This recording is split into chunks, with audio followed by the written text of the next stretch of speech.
નમસ્તે વિદ્યાર્થી મિત્રો, સહજાનંદ વિદ્યાલયમાં આપ સર્વ વિદ્યાર્થીઓનું સ્વાગત છે. વિદ્યાર્થી મિત્રો, આપણે પાઠ 13 ભમ્મીએ ગુજરાતે દક્ષિણ ભણે એ અધૂરો હતો, એ આપણે આગળ જોઈએ. ચાલો ઉઠો, ઉગતા સૂર્યને નમસ્કાર કરો. આપણે તો નદી કાંઠે જ ઘૂમીશું. શહેર તો ઘણા જોયા અને જોઈશું, અને આવી રોનક તો હવે રહી જ નહીં. જોઈ જોઈ જીવ બળે. ચાલો કતાર ગામે રસ્તે. અશ્વિની કુમાર છે તો શમશાન કાંઠે, પણ રણિયામણો છે પણ વરાછા આગળ કામરેજ માંડવી અતિ પ્રાચીન શહેરો જોવા મળે. વિદ્યાર્થી મિત્રો, આ બધા શહેરોની વાત કરે છે કે જેમ જેમ આપણે આગળ જઈશું તેમ આપણે કંઈક અલગ વિવિધ જોવા મળશે. આગળ જોઈશું તો હરિપુરા અને પાસે બારડોલી. એક હિન્દી કવિ કહે છે તેમ એ ભારતનું થર્મોપોલી. બસ હવે જાણતા જ હતા કે સુરત રેલપાટા ઉપર આવ્યું છે. તો શા માટે આટલું એ શહેર માટે લખ્યું? ભાઈ, લખાઈ ગયું. એક ભાંગેલા તૂટેલા ગામ માટે લખ્યું. એમાં આવડો બળાપો શા માટે? અહીં નદીમાં 1616ની અંદર પહેલી દરિયાઈ લડાઈ થઈ હતી. એમાં પરદેશીઓ જ લડી મુવા હતા.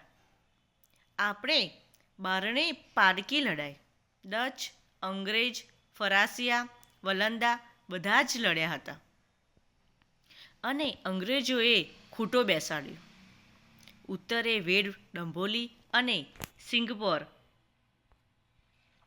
જતા આવતા થાય બપોર, એમ કહે છે. વિદ્યાર્થી મિત્રો, આ શહેરોની વાતો કરે છે કે જ્યારે અંગ્રેજોનું રાજ કરતા હતા ત્યારે કઈ સ્થિતિ હતી અને તેમાં કઈ રીતેથી પસાર થયા તેનું વર્ણન કરવામાં આવ્યું છે. પણ આપણે ડભોલીનો ભૂતિયો ટેકરો તો ચડીશું જ. હાય રે, અહીં પણ કુરુક્ષેત્રનું મેદાન. શું માનું? પાંડવોની ગુફા, ભીમની ગદા, કુરુક્ષેત્રનું મેદાન, એ નામો કે છે કે જેમ જેમ આગળ જતા જાય છે તેમ તેમ જોતા જાય છે અને વર્ણન કરતા જાય છે. તો ડગલે ને પગલે એકાદ કંઈક જૂનું ખંડિયેર આવ્યું તો સાંભળવામાં મળવાના જ. પણ આપણે માનવા સાથે ક્યાં નિસ્બત? કે છે કે કંઈક ખંડેર હોય, તેની વાત ચાલતી હોય તો આપણે માનવું જ પડે. તાપી નદીનો વળાંક અહીં એવો છે કે એ જાણે નર્મદાની સાથે જ ભળવા જવા માંગે છે એમ લાગે છે. પણ આપણે પૂર્વમાં સોનગઢની નજીકના જંગલમાં તો જઈશ. એ ભય, હા ભય તો ખરો જ. પણ ચાલો, તાપી નદીના કાંઠે ડાબે હાથે સાતપુડાની હાર દેખાવા માંડે ત્યાં સુધી કહે છે કે જ્યાં આપણે આવ્યા છીએ ત્યાં તો આપણે ફરવું જ જોઈએ. એ સોનગઢની નજીકના જંગલોમાં જવાની વાત કહી રહ્યા છે. પણ ત્યાંનો પાછો ભય સતાવે છે. જાત જાતની વસ્તી, નદી સંગમ, તળાવો અને જૂના બંધો, ખંડિયેરો તો ખરા જ, અને હેડબાવન પણ ઠેક ઠેકાણે એવું આવ્યા જ કરશે.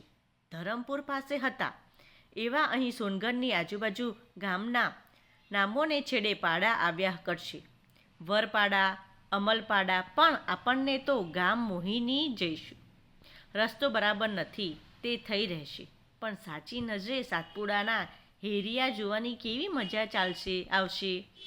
ચલો કે છે કે જે સાતપુડા જવાની મજા આવશે એ ખૂબ જ આવશે. તો ચલો આપણે આગળ વધતા જઈએ. વિદ્યાર્થી મિત્રો, આ સુરતથી નીકળ્યા છે અને રસ્તામાં જ્યાં કંઈક આવતું દેખાય, વન, જંગલ, ગામ, નાનું ગામ, તો તેનું વર્ણન કરી રહ્યા છે. પણ આપણે તો તોફાની નદી કીમનો ઠસ્સો જોઈ અંકલેશ્વર જવું છે. આથી રાજપીપળાના ડુંગરોમાં પહોંચવું છે. તેલનો વિસ્તાર ધરતી તળે અને ઉપર કાબરચિત્રા માટીના ઢેફાળ, જ્વાળામુખીએ કરેલી અગનની ઉલટીઓની નિશાનીઓ, સૈકાઓ પહેલાંની વાત. આ સામે દેખાય એ રાજપીપળાનો ડુંગર કેવો આડો પડ્યો છે.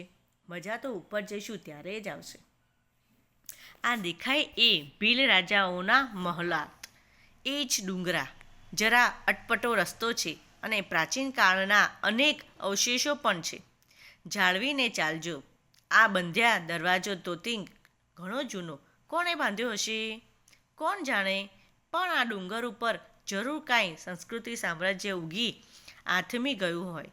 હવે અહીં હવા ખાવાનું નવું સ્થળ બનશે એવી વાતો સંભળાય છે કે આ ભીલ રાજાઓનો જે મહેલ છે તે કંઈક અનેરો જ છે. આપણે જરા ઊંચે ચડીએ, રસ્તો બરાબર નથી.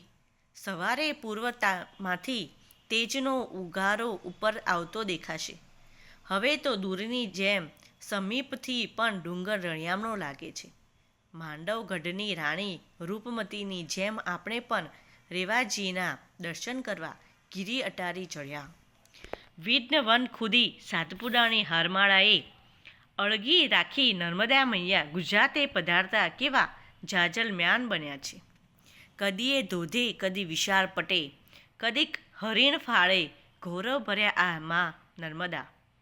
950 કિલોમીટરનો કાંઠો અમરકંટકથી અહીં સુધીમાં તમે અમારે માટે શું નથી લાવ્યા.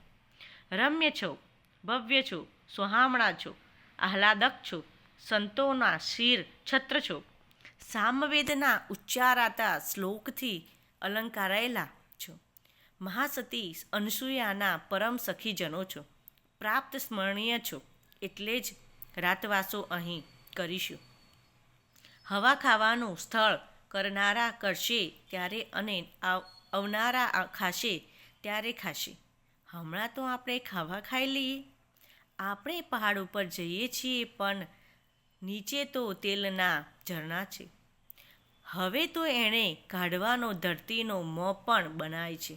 ગુપ્ત ગંગા એમ આ ગુપ્ત તેલધારા. ફિલસૂફો કહે છે મન તેલધારા વ્રત રાખવું. કે છે કે આ વર્ણન કર્યું છે નર્મદા મૈયાનું. સૌરાષ્ટ્ર, તાપી નદી, તપતી નદી, અમદાવાદથી મુંબઈ જતી ટ્રેન વગેરેનો અહીંયા વિદ્યાર્થી મિત્રો કુરુક્ષેત્રનું મેદાન અહીંયા એમણે વર્ણન કર્યું છે. કહે છે કે સાતપુડા, નર્મદા મૈયા આ બધી જ એક અલગ રમણીય વસ્તુ છે, અને તેને જોવાનું આ જેમ ચાલતા જાય છે તેમ તેનું વર્ણન કરતા જાય છે. વિદ્યાર્થી મિત્રો, પાઠ પૂર્ણ થયો. હવે સ્વાધ્યાય અને અભ્યાસ બીજા વિડીયોમાં મૂકીશ.